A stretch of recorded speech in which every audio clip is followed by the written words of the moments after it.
Hello, everybody, and welcome to Wealth is a Team Sport Live. I am leading up to my book launch, so I'm going to be doing a lot more of these than I have been. And it's exciting because I have so many people that I want to do these interviews with and share with you guys. And so get ready because these are going to be coming fast. But don't worry, they're all recorded, so you can go back and watch them later, depending on what your time zone in. And I'm having a lot of fun. James and I go back a little ways, and he's all the way across the world in Taiwan. So we picked a time that worked for us both pretty well. For anyone who's new to the podcast, let me just tell you a little bit about what it's about. So I am a financial planner, and I help people achieve and retain the lifestyle they want. And one of the biggest things about money, I feel like, is, abundance is so much more than just money. There's, your family, your spiritual health, your physical health, what you're doing with your business. There's all these different components that make up a successful life. And so I really think that a successful financial plan happens when you have a team of experts around you. And so one of the things that I'm doing is bringing in all these cool people, because it doesn't matter like the cool thing they do specifically. It all ties back to, everybody makes money and has to make that happen. And then you get to see through all these different lenses what people do to bring their teams together to make their lives successful. And, I'm a big believer in trying to learn from other people's mistakes. I've made plenty of my own. I will continue to do so. But anytime we have these interviews, if we can learn from someone else and go, okay, I got it, I'm not doing that thing, then that's what we're kind of getting into. So I just want to introduce our guest today, James Hush. I met him in my speaking class, and I had the privilege of getting to share our keynote talks together. And James is like this phenomenal, amazing individual. You're going to learn about him. He's into software engineering, but he's also a speaker, a communicator, a teacher, a process improver. And I'm just going to let him unfold as we go through this talk today. But if you take anything away, I'll foot stomp it now so that you remember, is James is your guy when it comes to training your engineering team. And by the end of this talk, you're going to know exactly why. So James, welcome to the show.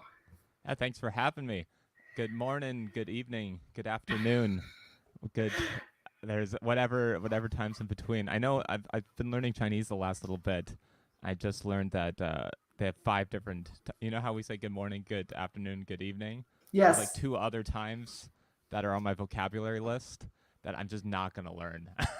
Oh, yeah? There's an in-between morning and afternoon, in between. Is it like second breakfast? It's time for second breakfast. Yeah, it's second breakfast. I'm like, I'm just not gonna learn. I'm not gonna learn this one. You can there's only so many brain cells. You can't use them all up for those kind of things. So James, just kind of for the layperson out there listening, just kind of explain what it is that you do. So my background's software engineering. I was working at NFL.com and a bunch of different publishing sites, including howstuffworks.com, mapquest.com, as an application developer. So that's fancy saying I helped make NFL.com. I helped make the iOS and Android apps for NFL. And just anytime there's any sort of website or app or browser extension, I worked on that.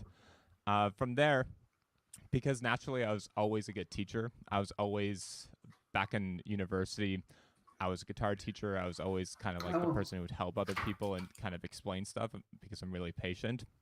I kind of find myself moving from being the person who makes the application to being the person who, on the software engineering side, we have a discipline called DevOps. So being the engineer who writes code to help other engineers write their code better. And then I started zooming out even more. I'm like, well, how can I help even more? And I started accidentally fumbling my way into leadership and management positions just because I was generally the better communicator on the team as I went through. Right. And from there, I found myself leading an engineering team out in Asia. So when I was interviewing for new jobs, I bumped into a company who was hiring. Their CEO happened to be in Taiwan at the time. He was like American-born Hong Kongese, and he split his time between Taiwan and Hong Kong. It was in the middle of the pandemic. Always kind of wanted to move to Asia, so I jumped on it, and it came out here. And ever since I've been here, it's met a lot of people a lot of like transplants from San Francisco, like American-born Taiwanese people or people who had family out in Taiwan who spent a bunch of time in San Francisco and learned all kind of like the Silicon Valley way of running a software company, and then finding themselves back here, and oftentimes they're in marketing or they're in sales or they're CEOs and leaders, and they're non-technical. And the biggest feedback I'd get from them when I met them at these like tech meetups was like, like when I was in San Francisco, like I can't quite put my finger on it, but like the engineers were just different. It's like I don't know why. And oftentimes they'll just throw it up. They'll be like, "Oh, I guess it's because American culture is just different, and Asian culture is different than American culture. So I guess that means like the only way I can have an engineering team run that certain way. It's like I guess I just have to hire American engineers. Like that's the only way." And Right.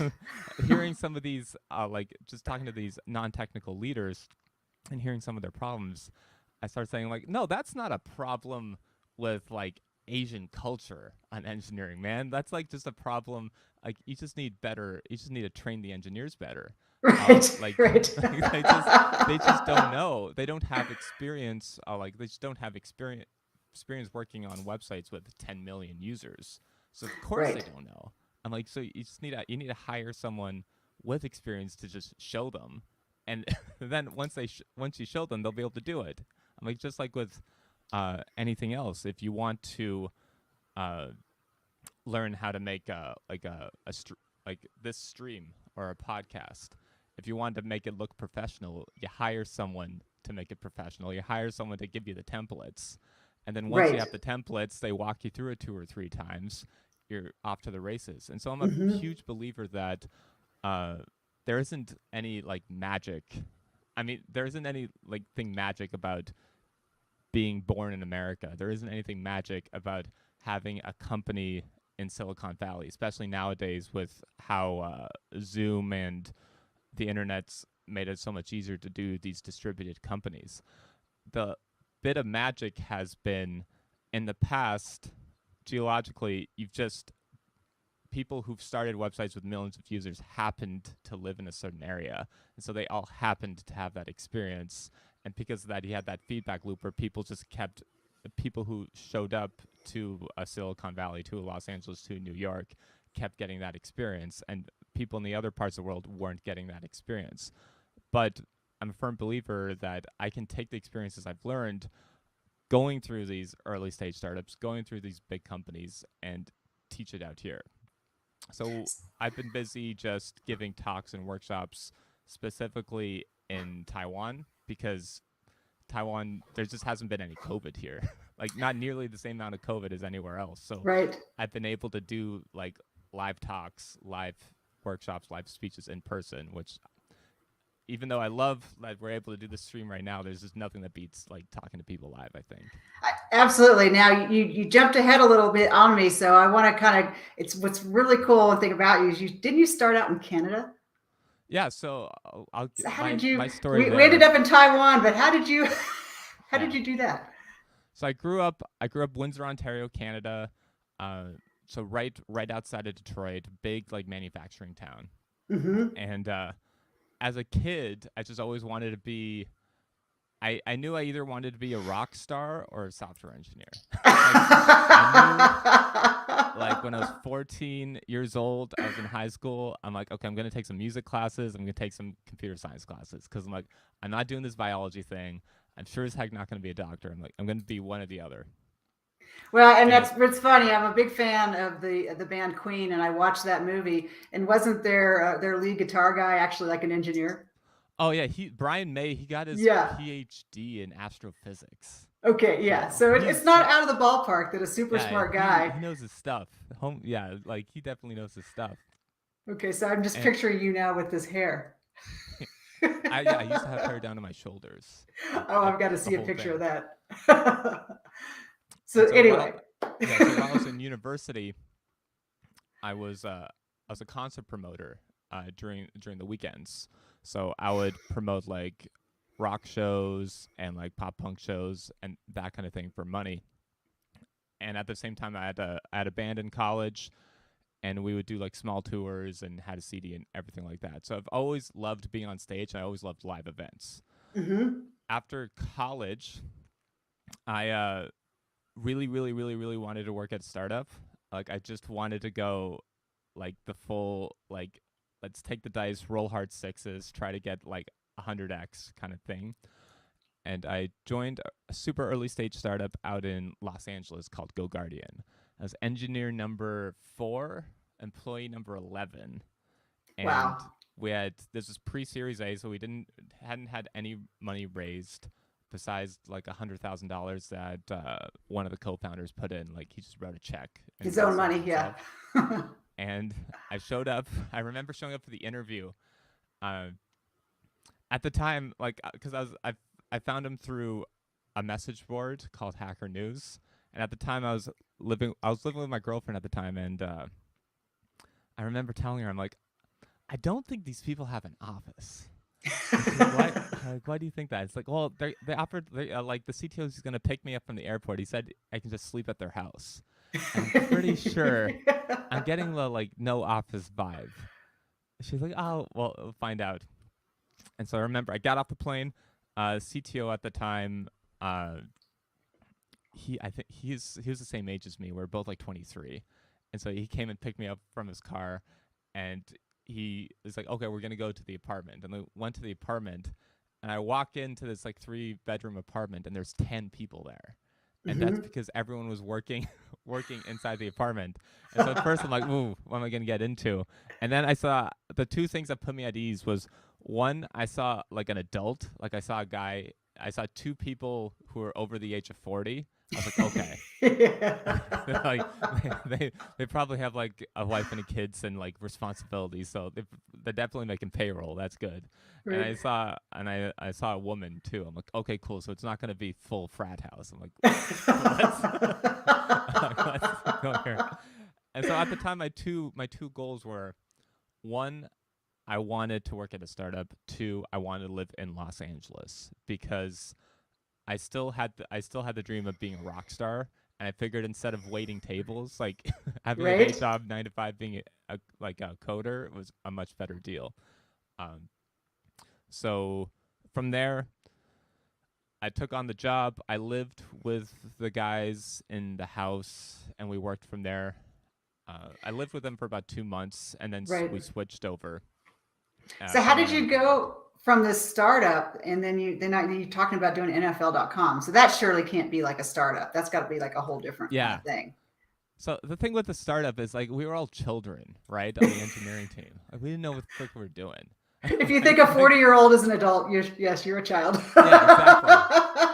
About 40-year-old. Speaking as a 50-year-old. Yeah, and that's the thing. Like at the time, there was 4 of us. It was me, the CTO, and 2 other engineers. One straight from a coding boot camp, so he's brand new, and the other one was the 23-year-old CEO surfer buddy who had just learned PHP like from a textbook. Like he was just like he like learned coding from the streets, which is cool. Like I'm all about it. And so at the time it was like me and the CTO had the most experience, and we both had like 1 year of experience out of college.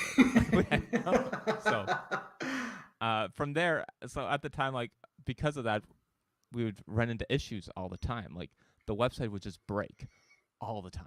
It would break in front of customers, it would break in front of salespeople, it would break during sales presentations. Oh no. And it was just really stressful. So I started kind of like poking around for new jobs, and I saw NFL.com was hiring. And specifically, they wanted to hire people to help build the new NFL.com. Because at the time, NFL.com didn't work on cell phones, which was like, it wasn't that long ago. It should have worked on cell phones before, but like the mobile experience wasn't very good at all. Right. And so first I was like, oh, this is going to be, I remember interviewing at NFL, and they gave me like a tour of everything. And I saw that about 4 people were doing the job that I was like responsible just by myself at the startup. I kind of was like, oh, I wasn't getting paid enough. I'm like, it's four people doing this? I'm like, dope. I'm like, this sounds great. This makes a lot more sense. Yeah. Uh, so I joined NFL.com, and that's when I realized, like, my first Super Bowl while working at NFL, I was in the main office, and we were just making, just there just in case anything went wrong, Sure. and nothing went wrong. And that's when I What? realized that, like, Oh. NFL.com not going down during the Super Bowl, that's not an accident. Like, there's planned. There's like multiple layers of plans and lots of different kinds of testing, both automated, like lots of like automated testing set up, and Hmm. just the big one was more realistic expectations set with different stakeholders. So when you're in your early 20s and someone asks you, "Oh, can you do this?" You're like, "Oh yeah, of course." And then you think, like, I should be able to do that in like a day. But in Right. reality, as you're experiencing through your big book launch, it never takes a Oh. day. Oh. Like the smallest thing will take like a In week my own plus. head, Yeah. because nothing ever is done by you. There's what you can do, but then there's the other people in their chain that also have to participate, and you can only push each person so far and so Yeah, and each quickly. person's being pushed by like four or five other things too. Right. And Right. so you got to and that's when at first I started realizing, okay, this is a lot more realistic way to work. And then I started realizing as you add more people, just naturally you can't just, YOLO startup life everything. That doesn't scale past Right. about 10 people. Like it's like the The first apartment 10 you only can get holds so away many. with. Yeah. When you start having 30, 40, 60, 100, 500 people, like there's a reason why every big company is gets rigid over time, because that's just the only way to get anything done in such a big organization. Right. Um, and so yeah, that was my experience at NFL. From And there, so here's my question though. So you were noticing that things were working, and were you like taking notes and going, okay, these are the things that they're doing specifically that were different than what I was doing before? And a so were thousand you, percent, a yeah, 1,000%. I was every single time something went really well at NFL. I was just like, oh, and none of the takeaways were very complicated, too. Like, and that's kind of the beautiful thing, and a lot of what I teach, where these lessons I learned from working at the NFL. There was no like crazy machine learning, complicated anything. They're mm-hmm. all super, super basic things. A good example is just having a clear on call rotation. That was like, okay, between these days and these hours this week, if anything goes wrong, ring James's cell phone. Next week, if anything goes wrong, ring Tara's cell phone. Next Right. week, if anything's going wrong, ring Steve's cell phone. And just like a simple thing like that, it seems like almost obvious. But when I was at the really early stage startup, we didn't have that clear set of responsibility for an on-call rotation. And so what ended up happening was we were just always all on call at the same time, just by Oh, accident. so you because never the had any downtime. Yeah, because the phone would ring and it'd be four of us, and just whoever was close to the phone would pick it up. Right. So that's why one of the first things I do when I'm doing any sort of training, or if I go into a company for any sort of consulting, is I set up that on-call rotation.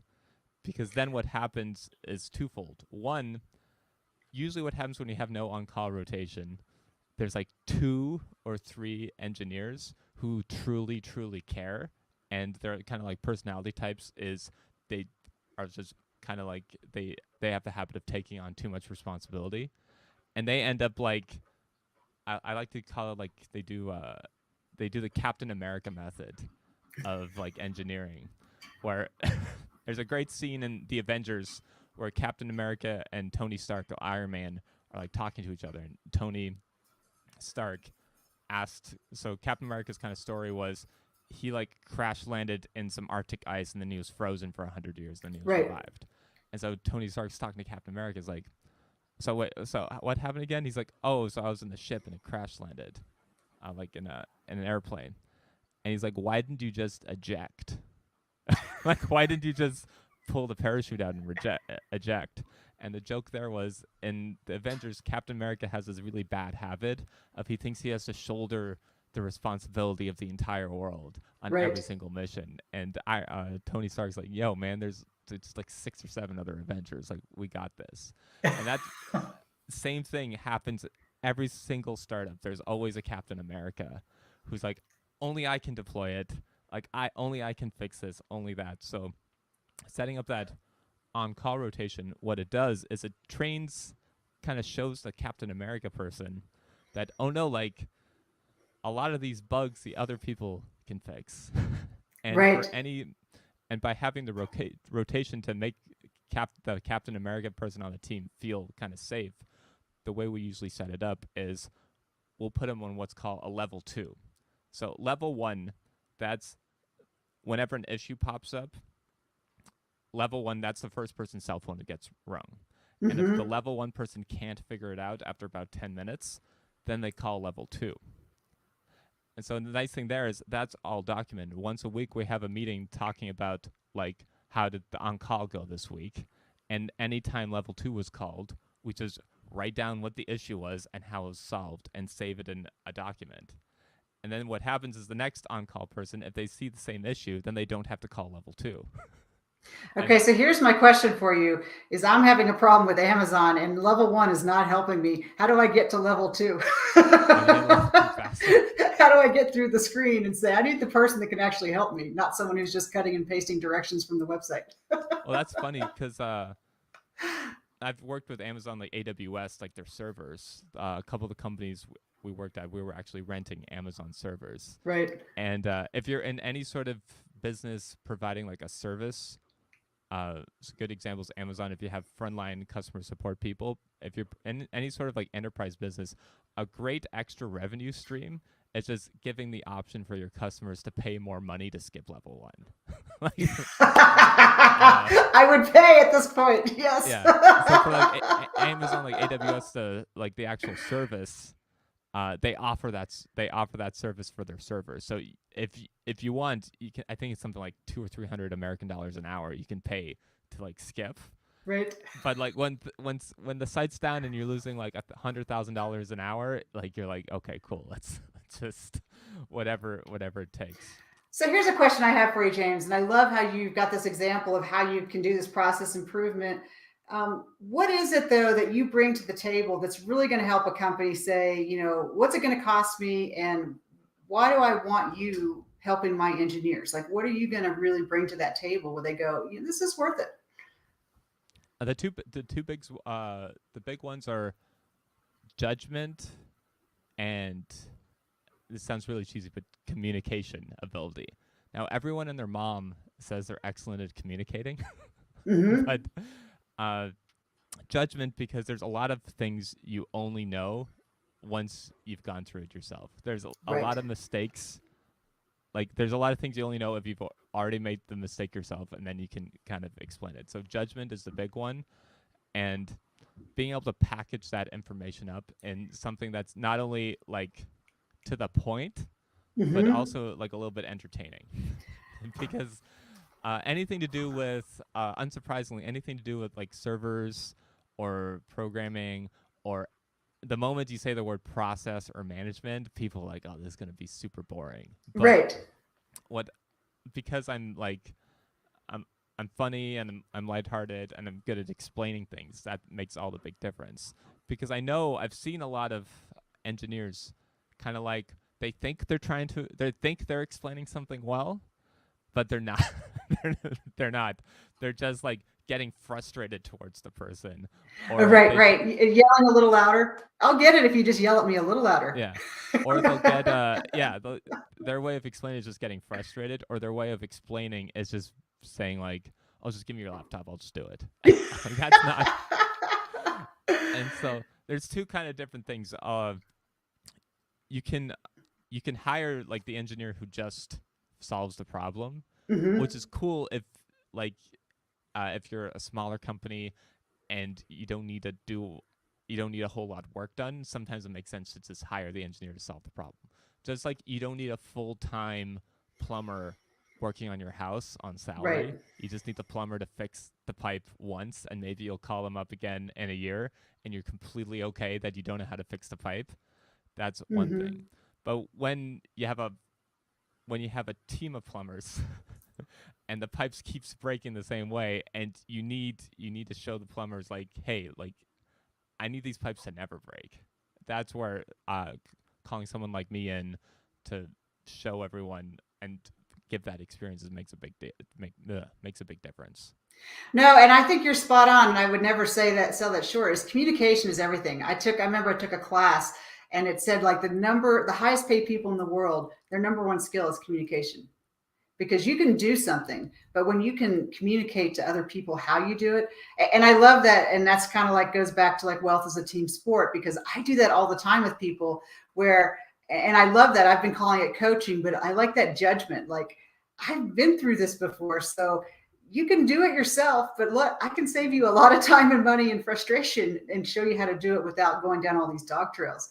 And that's such a fabulous thing about building teams and putting that together. So, gosh, James, our time is just flying by. If you had to kind of boil it down to like a big takeaway that everybody listening would get from you and what you have to offer, let's have it. Yeah. So the biggest takeaway is you feel like you don't have time to do proactive work, but you actually do have the time right now. I like that. As an engineering team to do that proactive work. You just have to make the time. And so it boils down to being able to prioritize the big rocks that'll help move everything forward. And having someone with experience who knows what those big rocks are makes all the difference. So if you're running into issues right now, if you have an engineering team and you're asking them to change the color of a button from red to blue, and you're not understanding why it takes 2 weeks, and when they change it from red to blue, the whole site crashes, or you're seeing deadlines slip all the time, or you just feel like instead of working hard, you're just working stressed. I'll hear people describe their team as like, oh, we're really scrappy. We work really, we're nimble, we're fast. Right. In reality, they're not scrappy, nimble, or fast. They're not working fast. They're just working stressed. That's the big one. That's where like reaching out to me would be super helpful. Also, I have a free like email course. If you go to jameshush.com/bug-funnel, we have, that's awesome. I have a free email course that kind of guides you through all like more in details everything I just mentioned on this podcast. So that's another awesome resource for y'all to check out. So, thank you so much, James. I love talking with you because you understand, and I think I love it, that it's judgment and communication that you bring to the table, because you're going to help people that know how to do their job, but you're trying to help them scale. And I think that's like the biggest thing, is helping them scale. And I just love that, because, that's exactly what I do with my clients in my finance business is I use the judgment and experience I have to say, okay, here's where you are now, but we want you to be successful for retirement. And it's all about giving people back their time, because if you don't know how, you can spend a lot of time trying to figure out something that's just quite simple if you know where to click the button, or just, like you said, just setting up a rotation schedule for calls. I mean, once you know that, you're just half an hour trying to change the logo size in Photoshop for something, and then I ended up just knocking on my roommate's door and saying, "Hey, designer roommate, can you show me how to make the SVG like not an SVG?" And they walked by and did in 2 seconds. So that's maddening. Yeah. That's my like my experience forever with computers. I'm like, where's the button? I know there's a button. Where's the button? Who do I gotta pay? Who do I gotta pay? How much do I gotta pay? Exactly. And so I love that, because you have people that get so focused on fees or what's it's going to cost, and the real question is, what's going to be the outcome? Yeah. Like if it gets me where I need to be and I've saved all this thing, the fee doesn't really matter if you're getting the value. So if you want to ship more high quality features that work, give me a call. I'm your guy. If you're okay with things not working, then you don't need to call me. That's fine. I love it. If you like being stressed, Don't give He James a likes call. being stressed. That's cool. And some people like being stressed, so that's okay. Well, that's true. You get that endorphin release. Yeah. So, thank you everybody who's been on the call. We've had a lot of fun with it. But again, if you need help getting your engineers trained about how to communicate and get that team to be a high functioning team, give James a call. This is recorded, so make sure you share it with your friends that didn't get a chance to listen to it, especially if you know someone who's in the software world that's struggling. Like James would be invaluable with a startup for sure, because he's learned all of those kind of lessons, and really in any kind of organization that just needs that help to up level, because we all get stuck. I mean, no matter what we do. And, I have a coach for my horseback riding, and I always have business coaches.